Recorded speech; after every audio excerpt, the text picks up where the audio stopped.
वसुदेवले भगवान श्री कृष्णलाई शिरमा धारण गरेर टोकाइमा राखेर अब गोकुलतर्फ जान्छु भनेर गोकुलतर्फ नन्दको घरमा जान्छु भनेर वसुदेवले अब भगवान श्री कृष्णलाई लिएर आउँदै हुनुहुन्छ।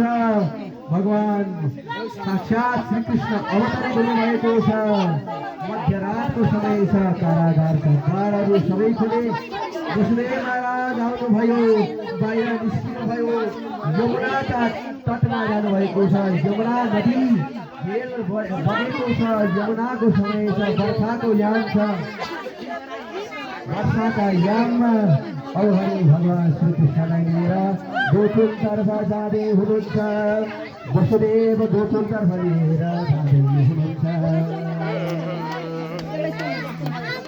भगवान श्री कृष्ण अवतरण हुनुभयो, गोकुलमा लगेर नन्दको घरमा लगेर वसुदेव महाराजले नन्दको घरमा लिएर जाँदै हुनुहुन्छ। नन्दको घरमा उत्सव हुँदैछ।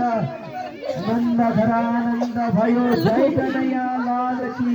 आनन्द मन्द भयो, जय कन्हैया लाल की। जय हो नन्द लाल की, जय यशोदा लाल की। हाथी घोडा पाल की, जय यशोदा लाल की।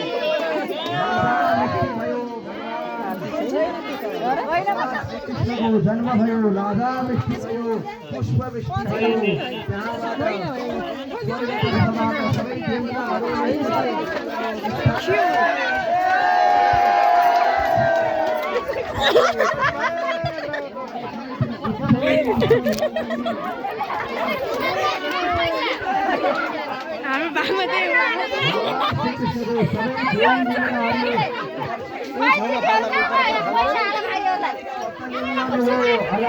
सबै देवताहरू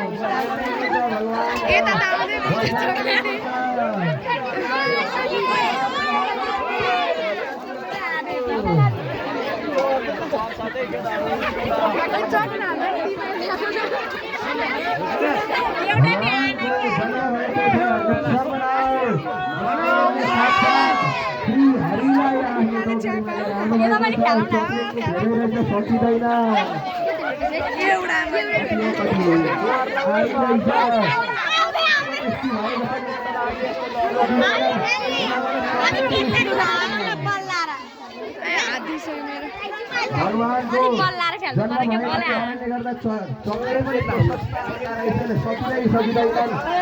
त्यहाँबाट भकारी निस्केर हुने छैन।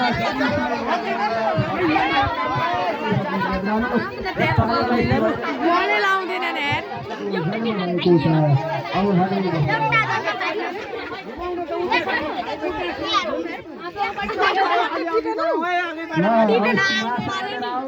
श्री कृष्णलाई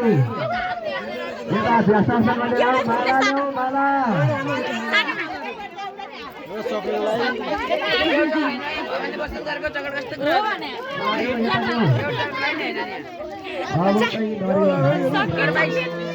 उते गएको भए त कति महँगो है बोलिरहने भिडियो बनाउन छैन